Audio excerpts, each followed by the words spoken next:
Blabbermalt's back. We took a couple weeks off. Missed you over the 4th of July holiday. We were out on vacation. Matthias is still on vacation. That's slacker. Did I scare him off? I don't think so. He's just a slacker. Nah, that guy works hard. He deserves some family fun time. So yeah, we wish him well. Hopefully he's tuned in.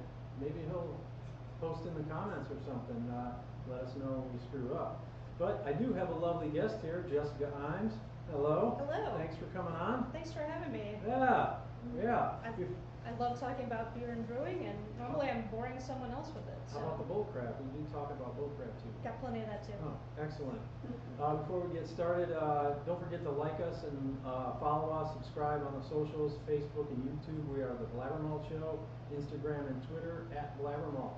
And if you have any email questions or want to email any comments, send it to blabbermalt@gmail. So, I recently got back from the 4th of July holiday. We had our annual Palooza up in Marblehead, and it was all the, the expected shenanigans. There was beer drinking, if you can believe that. No, get out of here. Some bourbon drinking. There was fishing, and kayaking, and beaching, and sunning, and punning, and all that stuff. That sounds amazing. It was great. Had a good time, but we're back. Matthias and I have made some plans. We have some things scheduled for the show. Actually, ahead of time, we'll be able to let you know what's going on. So, anything fun happened with you in the past couple of weeks, 4th of July this year? Nothing for 4th of July, but I did just get back from Ohio Brew Week in Athens, Ohio. Oh, yeah, that's so right. much fun. Yep. Yeah. So hit all the major breweries down there. I mean, there are 3, so. Yeah, that's cool. Any tips, tricks, anything learned, anything to share?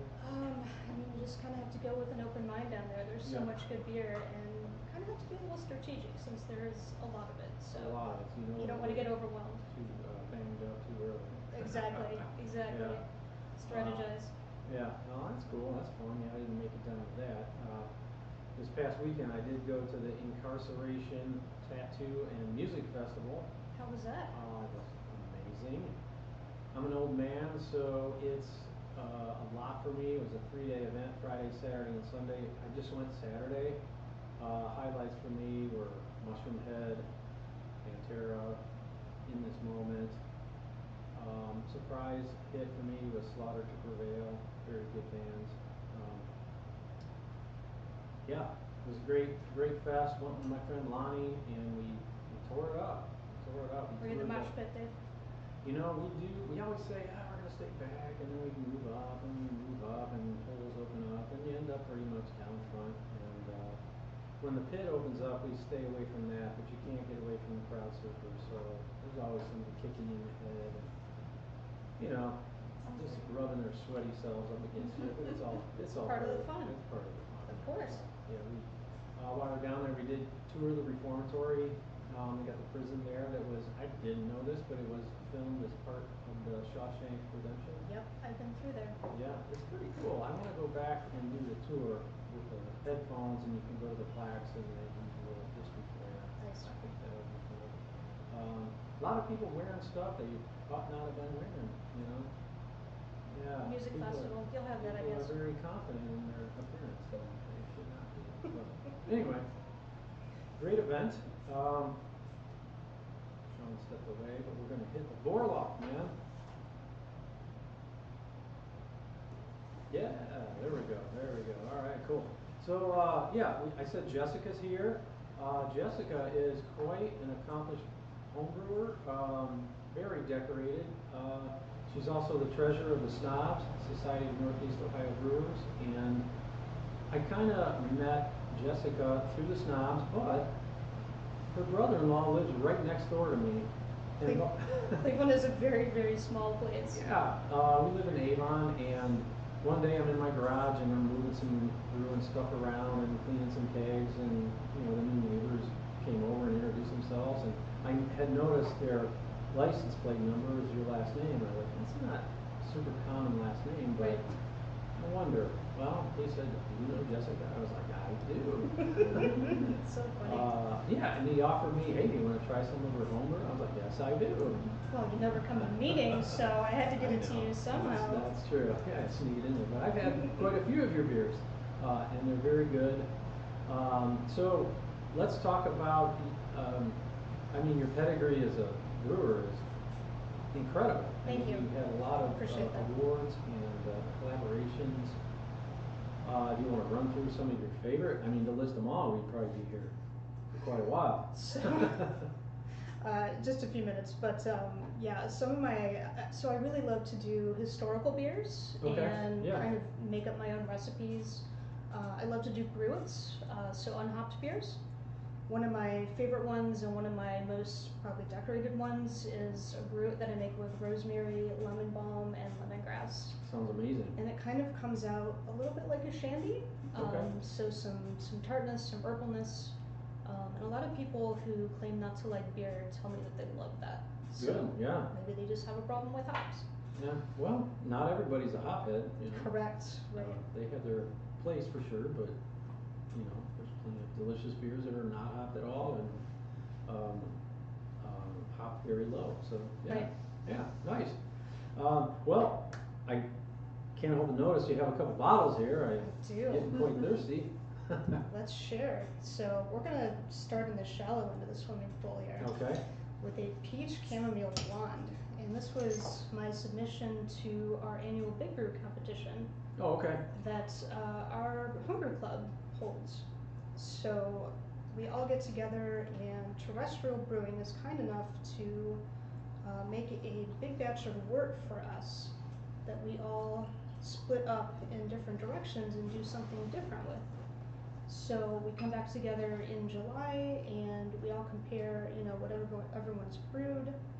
And this was actually the People's Choice Award Cool. from the club this year. And so Let's put this over here for you, Sean. So I kept the malt profile from Terrestrial the same. Okay, cheers. Cheers. Didn't do anything with the malt. Lightly hopped it. And in the secondary, I'm sorry, I skipped the chamomile. Chamomile went in and boil, Okay. flame out. And then peach puree in secondary. Okay. So just a nice easy drinking blonde ale, summery. Wow, that's very good. Yeah, you're right. Thank you. That's summer in a glass right there. Thank you. Yeah, that's nice. So the chamomile in the whirlpool at the end, Mm-hmm. peach in secondary. Okay. You got it. Yep. That's kind of fun when the, you know, Terrestrial gives you the wort. You don't have to make that. It's short brew day. You don't have to clean up the mash tun. It's and very all nice. that. Yeah, that's Yeah. nice. How did you transfer it? Did you put in a ale pail or? Yeah. Yeah, Just, okay. Yep. Just an ale pail. Yeah. Cool. That's great. Thank you. Thank you. So People's Choice Award for this one. Correct. Let's go back. I remember, speaking of Terrestrial, I think Chris and Kim moved in, our next door neighbors, brother-in-law. He had some of the Baltic Porter, I think, that you did a collaboration with Terrestrial. Great. That which was. is not a low end or shallow end of the pool beer. It's a very big beer. It is. And that was wonderful as well. That was my Big Brew submission in 2020. Oh, okay. And that's the one that Terrestrial chose to scale up. Okay. So that was one of the two beers that I've done professionally, I guess. Okay. Yeah. So that was a big brew as well? Correct. So did they make that high gravity wort, or Nope, did you jack it up? I did. Okay. Yep. So I added some dark malts and turned up So you the did gravity. another mash? Yes. Okay. Correct. Okay. Mhm. Interesting. Nice. Yeah, I remember that was I had it down at the brew house when it finally came out, but I had some. It must have been some that you submitted for the competition. Probably. Chris had it. Yeah. Okay. And Now then, you said you brewed another one professionally. Which one was that? so I got to scale up one of my recipes at Little Fish down in Athens, Ohio. Oh, okay. And that was 2017, I believe, and that was when the Ohio Homebrew competition at Ohio Brew was going on still. Okay. Okay. That was for the sati that I made. Oh, So yeah. sati Okay. is a Finnish beer. Could be unhopped, could be lightly hopped. Typically uses a Finnish farmhouse yeast. Okay. And it involves juniper. So they're mashing with juniper. It's, you know, it might be going in boil, could be both. But juniper features very prominently. Mm-hmm. So I got to scale up the Sati at Little Fish. Okay. And Sean White, the brewer, and I went out foraging for juniper Oh, to put wow. into the brew. So that was a great time. Now, did you put that in the boil? So that went in mash and boil. Okay. Yeah. Okay. And this was in fall, so all the berries were on the branches. And you left the berries and just put Yep. it in. Okay. Yep. Interesting. Yep. Had a great juniper flavor. Yeah, that's awesome. Yeah, I do like juniper gin. Mhm. I don't think I ever tried that beer, but any plans to repeat that? I might. It's a fun beer. So I'll throw you into the deep end of the pool next. This is another Brew It, so unhopped beer. And this was my submission to the recent Ohio 4-ounce competition that Paul Clammer Oh, yeah. just started. And so that competition really focused on Ohio ingredients. The exception was the yeast. So the yeast could come from anywhere, but you got some bonus points for collecting wild yeast yourself, Okay. which some people did. This beer does not have it, but so I started with West Branch malts, and I went foraging in my yard for 3 of the ingredients. Okay. So I put in yarrow, mugwort, and juniper, Okay. and then conditioned it on aronia berries. Aronia beer. Aronia berries. So this I one's don't know what those are. so it's a chokeberry. Okay. It's kind of tannic and acidic, and you don't want to eat it straight, probably, but it's great in things like Oh, that's pretty. smoothies, beer and cider. I've had great luck with. Oh, that's pretty. So this is not the most approachable beer that I've ever made, but I think it's pretty interesting. So I'm interested to hear what what you get out of it. Yeah, you do get that. You do get some tannicness, just slight bitterness. Not hot, but it serves the same purpose to kind of balance the sweetness out. I mean, Right. It's not incredibly sweet, but it does have a nice body. Thanks. Yeah, yarrow and mugwort have been used in gruits for probably hundreds, if not thousands of years. So Yeah. they're pretty ancient ingredients. Yeah, that's very enjoyable. That's very nice. Thank you. Super pretty. Glad you like it. You can't really see that, but that's a nice golden color. A little pink. It does, yeah, a little Pretty neat. pinkish hue. Yeah, very nice. Thank you. Thank you so much for sharing these with us. Oh, It's it's great. it's fun to share. Yeah, I know, it's great. So, I want to get into the electric brewing setup that you have. That's one of the main things I want to talk about. But Mhm. when you discovered craft beer, and what was your like go-to either one beer or beers that you can think of that kind of got you interested in beer in general? And Yeah, craft is- that's an easy question actually. So Yeah. I graduated college in '97 and kind of started getting into more craft beer then. Mhm. I'll use that term loosely because craft beer has evolved Oh, obviously yeah. since Yeah. then. Yeah. So Sam Adams and Pete's Wicked were Oh, yeah, really that's wicked, yeah. really the ones that got me into it. Yeah. Sam Adams lager is still, Austin lager is still a great classic Yeah. beer. Certainly. Pete's Wicked was doing stuff like the strawberry ale, which nobody had really done up until that point, you know? Strawberry and beer. Wow. Right, right. Yeah. Crazy concepts. And Crooked River, and then Yeah. obviously Great Lakes was coming up at that Just time starting too. out. Mm-hmm. Right. So you tasted these beers, and then at some point you had to realize, or somebody, I mean, I could brew this at home? What is? Brewing my own really didn't occur to me for a long time. Yeah. So I've been brewing for about 9 years. Okay. And I got to a point in my life where I needed something to challenge me, something else to Yeah. you know, to sink my teeth into, I guess. And right around that time, Tri-C started offering a homebrewing class. Oh wow. Non-accredited 6-week homebrewing course. I'm like, huh, I think I could do that. Yeah. Sounds like fun. Oh, that's cool. So it was taught by a home brewer. We went to Market Garden to do the class, It was kind of a mixture of hands-on brewing and... Do you remember the home brewer? Was it somebody we know? I don't, and I have not seen this guy since, which is kind of puzzling, but Well, he thank was... you, crazy anonymous home brewer. Right, exactly. Hopefully he's still brewing and still making good beer. Loving it. So we all brewed a batch of beer together, and it was some classroom instruction as well. So, you know, here's the science behind the beer, and let's translate this to our own batch of beer. So I was completely hooked after that. It was so much fun. That's the way it goes, and then you start down the path. Okay, I can do this at home. And we had talked a little bit before the show. You started on your stove. Yeah. So we moved houses about 2.5 years ago. Prior to that, I was brewing on my stove and, you know, standard 10-gallon kettle.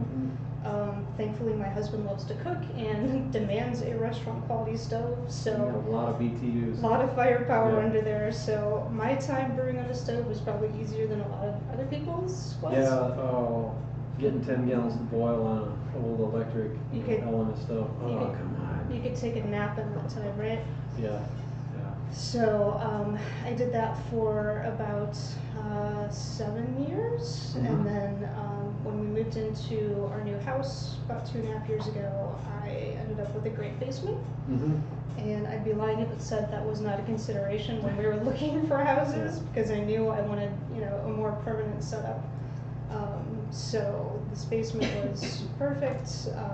It was kind of a blank slate when we moved in, and you'll see it kind of what it became in the pictures. But I knew I wanted something a little more permanent when we moved. So you're going to move and you're going to make this transition. You didn't consider, well, maybe I'll just brew in the garage with some propane. I've never brewed outside with propane, actually.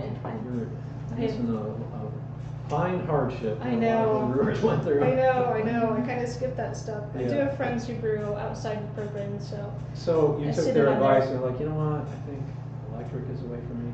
Right. Yeah. So, you know, you don't have weather to think about. You don't have to buy propane. You don't have to go out and buy electricity. It's kind of just there. So that's one of the upsides of electric. Yeah, and like when I got back into brewing, I went propane because if you're going to go electric, you had to make it yourself. You had to build the panel. And I'm not that, and so I just went propane. But nowadays, these systems they have out. Let's put up picture number 3, Sean, if you would. We've got a couple pictures of Jessica's basement, and there it is. There's the setup. Yeah, that's the setup there, and people at home can see it better than we can. But if you're looking at the panel on the left, is the electric panel, and this is a spike system, 100%. It is, yes. So. You know, I did some shopping, I did my research. It was, you know, the big 3 are Spike, SS, Blickman. So, you know, did my homework for all those brands. Ended up with Spike because although the tanks are made in China, they do the welds themselves in Milwaukee at Spike. That kind of factored in. And then Jim Grass, who's in our homebrew club, had one of these systems. He's got the 15-gallon tanks, but so this was during COVID when I was shopping for this. He actually got on FaceTime with me and walked me through his system, and you know, having him as that reference kind of sealed the selection for me. That was it important. looks like a super nice system there. That panel, is that just plugged? It's plugged into an outlet. It's one plug. Yeah. Is it 220 or is that? It's 240. I think. 240. Yeah. Okay. So. Big. Yeah. So if you look behind it, you can kind of see the big plug that it's plugged into. It's kind of like adding a large appliance to your electrical load. So think about adding, you know, a dryer plug or something like that. Okay, so you probably add another circuit or use a dedicated circuit on your panel inside. You'd have to talk to my electrician. Yeah, That's another point. Find a good electrician and definitely. have them assess your house to see if it can handle the load. Yeah. And have someone do the work if you don't feel confident about it. Luckily, my dad's an electrician. That's very handy. Perfect. So that panel powers the pumps and is there two It's- elements? It's in there? everything, yep. Yeah. So it's the boil kettle, the hot liquor tank, and the 2 pumps. Nice. And it all is all controllable on that panel? Correct. Okay, once the pumps are switched on, then you can control it. Exactly. So Yeah. if you look at the underside of the panel, everything plugs in there, and there are various switches to control Okay, the elements and the pumps. nice. And there are readouts for the temperature? Correct. And you're reading the as it's coming out of mash and the HLT? Mash, HLT, and the boil kettle Oh, all have okay. all have temperature sensors, Okay. and you can see who's doing what at what time. Who's doing what, what's running? Exactly. That's cool. Yeah, it's really nice. And then you have a wood top there, kind of insulated from, I mean, if you had it on like a stainless steel table, the table would probably get pretty hot with that. It could, and that is an option with the Spike systems now. So if you go on their site, that is an add-on option that they have now. Okay. Is that table from Spike, or is that? No, actually, I have a wonderful plumber who did a lot of the work you see, Okay. including some stuff you don't see. Plumbing was a little janky when we moved in, Okay. so that got rerouted. He built those tables for me. He mounted the pumps, which were a little bit fidgety. There was no real clear way to mount the pumps, but he figured it out, thankfully. So, like I said, the basement was kind of a blank slate. Built the tables, put the system in.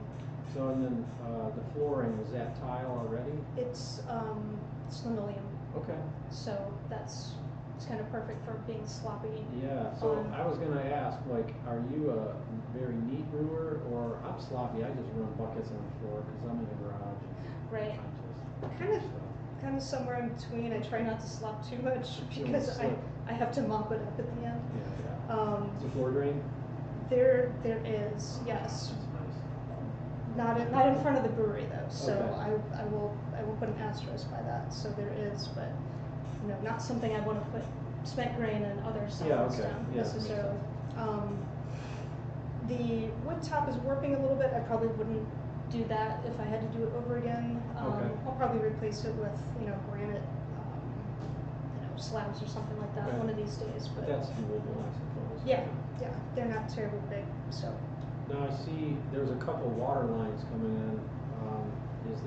Do you filter the water before you? I have a reverse osmosis system, Oh, so I have a look at nice you. flexible tube that I can just stick into my hot liquor Yeah. tank and fill it up. Oh, It's yeah. really wonderful. And then build your electrolyte profile engine. Exactly, right. And then I have another faucet right over the sink that has a tube that I plug into the wort chiller. Okay, all right. And then the biggest thing for me, if I was going to brew inside, is the evaporation. in the Steam, boil kettle. yes. So let's talk about that dome lid. Yes, so that steam condenser lid was optional when I bought my system. Mhm. It now comes with Spike electrical systems. So that takes the steam and runs it down that tube that you see exiting from it. It does take a little bit of babying during the brew process because there is a tube that runs up to the steam condenser that is cold water, Okay. turned into Yeah. steam, comes back out, right?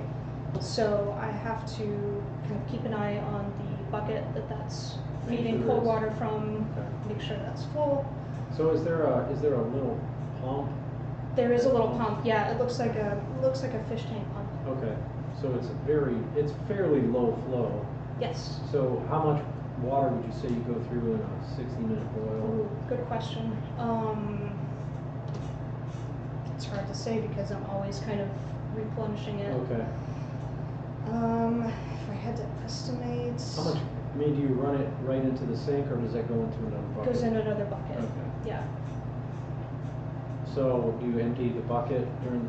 Okay. Yeah. So it's over 5 gallons? Yeah, definitely. Okay. Yeah. So I empty Yeah. that periodically, so I don't have to pick a full bucket up, Yeah.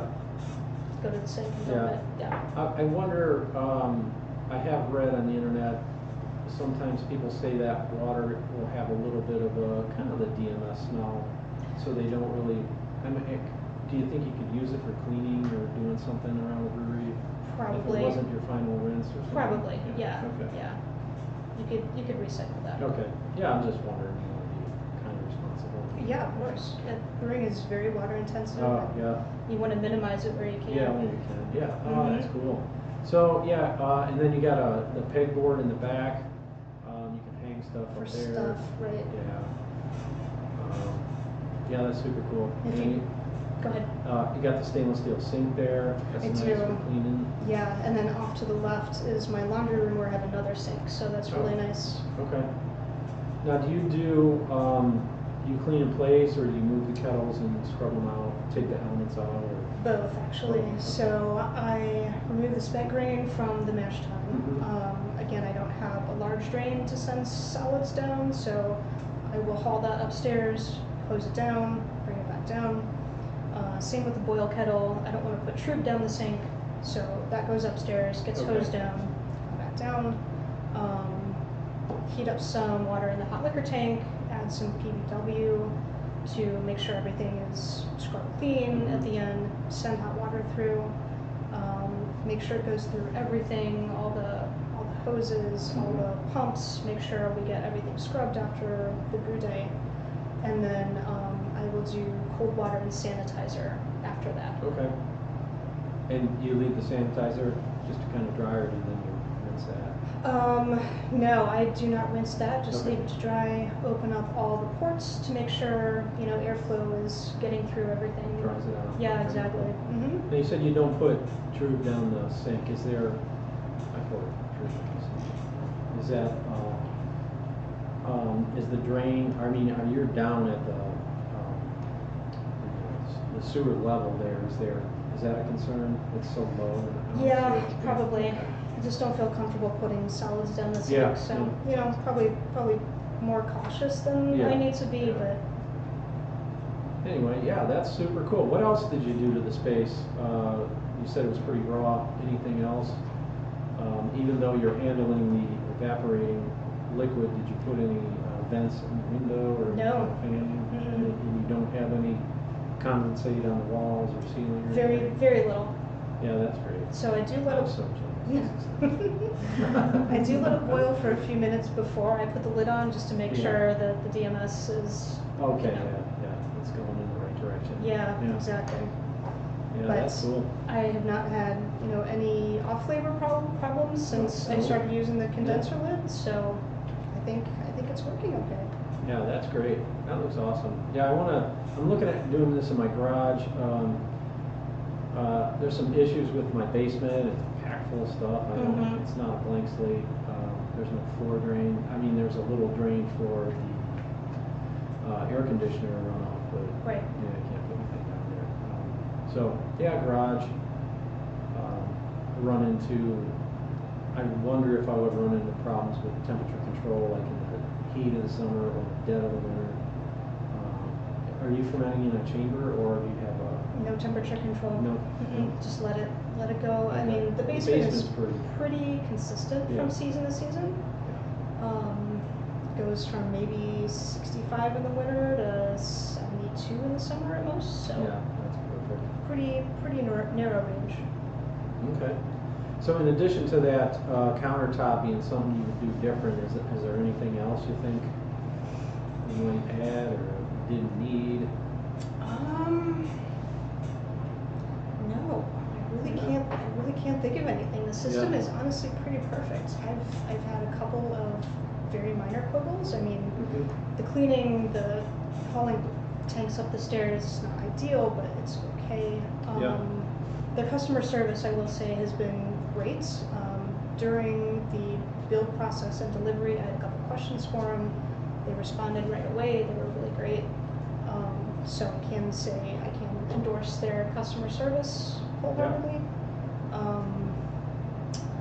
The connector on the Ihms coil sometimes gets a little bit loose. I run water through that before my brew day to make sure that I don't need to kind of bang it back into place. Right. Okay, cool. Yeah, the one thing I have Blickman kettles, and as far as I know, they don't have a condenser lid like that. Mhm. They may have now, but the spike or the SS won't fit, like that, it doesn't fit perfect, so. Okay. Might be looking at least, or new board kind of. Might be shopping for some new toys. Yeah. Well, keep an eye on my Facebook page, because I might be selling some homebrew equipment. Send it to up We're here. in the market. Yeah. All right, let's hit the boil, Sean.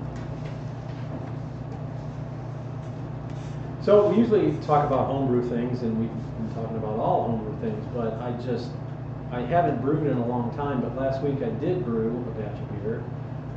Just did a 5-gallon batch. I'm happy with it. I'm really happy with it. It's going into the Lorraine Brew Fest competition. What'd you make? Well, I can't talk about it because Matthias might be listening, and is he he's judging? one of the judges, so I can't really say Got anything it. about it. But I think it's balanced. The ingredients I put in, I think it's going to be a good beer. So we'll see. But yeah, when I brew, I thought, man, this is fun. Why don't I do this? Good question. I got tapped to possibly do an Oktoberfest for our, I call it our yacht club. It's our place up in Waterhead, the neighborhood. They want to do an Oktoberfest, and I brew beer. Well, never brewed an Oktoberfest before, but I've done some lagers and they're okay. So I got to do a test batch here to see if I can do it. So, Got it. we'll see. We'll see how that goes. Anyway, so what have you been brewing? So it's Recently? mulberry season. I love Okay. brewing with mulberries. So I do a mulberry cherry beer every year, malt cherry. So Sounds I good. use tart cherries and mulberries, and I think they're a great combination. Yeah. And I'm doing a mulberry cider at the same time. Oh wow, that sounds good. Mm-hmm. Yeah. Local berries. Yes. Can you forage for those? You can, Yeah. yeah. There are mulberry trees everywhere. Yeah. Okay. Interesting. Mm-hmm. I'm looking forward to that. I'm gonna have to start doing some meetings. Yeah. Yeah, I know. So on the Pro Brew side, I know that ABC just did a collaboration with Terrestrial, and they're going to be releasing that beer coming up pretty soon. Fun. I think they're going to be releasing it next week. We're going to be out at Terrestrial for our little. We alternate doing an on-site and then in the studio session. So we're going to be at Terrestrial next week, Mm-hmm. and we're going to probably be debuting that beer. If it crowds out. What's the style on that? It is a cold IPA. They hopped it. What is it called? It's in the beer releases here. Hippie Tendencies. Great name. Citra, Amarillo, and Mosaic. So that'll be a good beer. I know they've been brewing a lot of cold IPAs. ABC recently, really into them. It's nice stuff. Yeah, Pete loves them. Oh, yeah. So we're going to be out there tasting that. So we had talked about your home system, and we do a teaching segment every time. We got a picture. You throw up picture number 2. I think this is the picture with all the hoses hooked up. Right. So you guys can follow. My system is more of a RIMS system, RIMS, reinfusion mash system, where you being propane, you're heating on the bottom, and the system calls for it when the mash gets low, and then the pump is drawing out and reintroducing it on top of the mash. The HERM system is what Jessica has set up, and you want to describe how that kind of works? Yeah, HERMS is heat exchange recirculating mash system. So if you look at the middle tank, that's the mash tun, and that's feeding into the HERMS coil, which is in the hot liquor tank. So it's always submerged in hot water during the mash. So if you recirculate the mash, it keeps it at a constant temperature. There's no risk of scorching. Right. So just a nice gentle heat keeps it at a nice even temperature, guaranteeing your mash is going to convert. Right. So yeah, with my system, you have direct heat right on the bottom of the kettle, so you do kind of get a little bit more caramelization. So if you want a really pale beer, you might be a little more on the amber side because of that system. But this kind of eliminates that. And your hot liquor tank, we keep that like 170. Yeah, during the mash it's about 170, 165. And then whatever you're mashing that is lower than that. yeah, of course, Yeah. of course. So yeah, that's the difference between RIMS and HERMS. Now you know. The more you know. The more you know. Okay, so we also like to talk about some local happenings. We have some beer releases coming up. We just talked about the ABC collaboration, so that'll be coming out around next Tuesday. I'm not totally sure. It depends on how that turns out. We have a Magic City coming out with a Hawaii J Gosa, and the pictures on the internet look awesome. They're like bright blue. Got a little umbrella in there. Bright blue. Wonder Yeah, how they it's achieved like, that. I don't know. It's based on the drink, the blue Hawaii drink. Mhm. I don't know. It looks like it's a Gosa, but it looks like a milkshake IPA. Sounds like a fun beer. Yeah, be good. Birdfish has their Pineapple OG coming out. I also saw that they're releasing that for their IPA or Soundwaves and IPA Music Fest. That's coming up this Saturday. It's got 2 stages, rotating bands. It benefits the Summit FM Maryland Stroud Music Alive program, which supports local kids' music endeavors, kids in school that are interested in playing music, supports them. But check out Birdfish Facebook site or website. I don't think there's going to be crowd surfing or moshing at this festival. That's but too bad. You never know. I saw a lot of violins and stuff on the page, so I think it's more like a classical. Low possibility of moshing. Low possibility, but possibility of moshing is never zero. Of course. Bait House in Sandusky, which is my hometown, has a Bait House Brown Pub Ale coming out. I always like classic style ales when people come out with stuff. Everything doesn't have to be double milkshake, pastry style, fruit. Silly guy puts spices and fruit and everything he makes. But there's Sometimes simple is great. there's something to be said for just a brown ale, just a pale ale, something easy drinking. Right. And it's in Sandusky. Go check it out. Fatheads has their Gasuppa Oktoberfest. Need say no more. It's a fantastic beer. But in July, it's like pumpkin ales will be early. 82nd now. Yeah. Put up that melancholy picture. Oh, So this is cute. the picture advertising 4 Paws melancholy ale. It's a lime watermelon Hellas. I mean, look at that. Come on. How can you resist that face? Wow. And support 4 Paws. They just opened up. We were out there. It's a great place. It is. I've been there. Yeah, it's nice. I think it's going to be the twin host of Lorain County. It's a beautiful setting, beautiful farm. We got ice cream. Come on. Another female brewer out there. Yes, that's right. Go in. Yeah, brewing for 2 breweries, right? Yeah. Yeah. Got her hands full. Yeah, go check that out. Beer events. We talked about the Birdfish Brewing thing going on there at the Soundwaves and IPAs Fest. So check that out. Music events going on around the area. Tonight we got Fall Out Boy at Blossom. I think Lonnie, my friend who I went to the Incarceration Fest with, is going out there. So if you're missing it, it's right now. Better Lovers is a heavy metal band. They're at the Foundry, and that's happening right now too. So get out I there. think that's sold out actually. Really? Yeah. You're a Better Lovers fan? No, I just noticed their Facebook page today, so. I'm like, wow, that is a very obscure metal band for Jessica to be aware of. Nope. Jason Aldean, July 20th, that's coming up. That's at Blossom. I threw that in there from Matthias. He's a country music fan, so there you go, Matthias. You're still represented well on the show, and you're not, even when you're not even here. I looked at the Rockin' on the River. They have a lot of cool cover bands. They have Queen Nation, July 28th. Obviously the Queen tribute band. 7/29, the Saturday after that, is Bee Gees Gold and Dancing Queen. So we got some ABBA, Bee Gees tribute bands right there. So that's always a good time down at Blackwater Landing.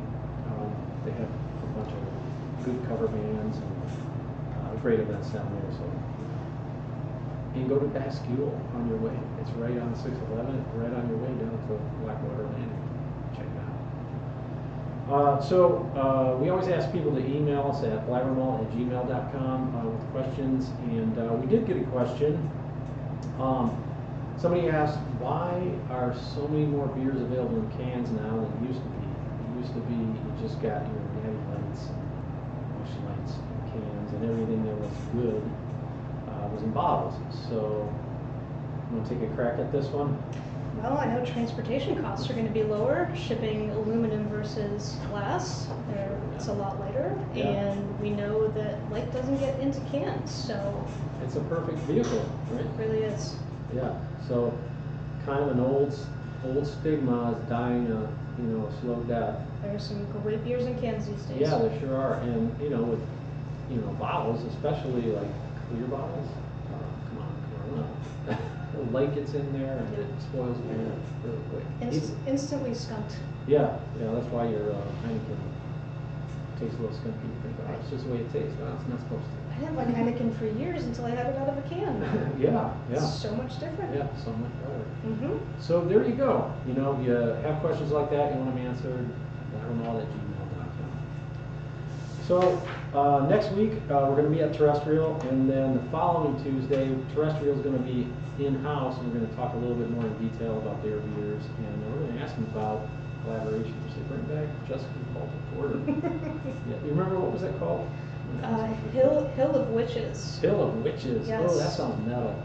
It really does. I like that. Hill of Witches. I think I found it in some sort of Estonian Wikipedia entry, maybe. Oh, yeah. Don't remember what it was, but it had connections to Estonia, of course, Okay. on the Baltic.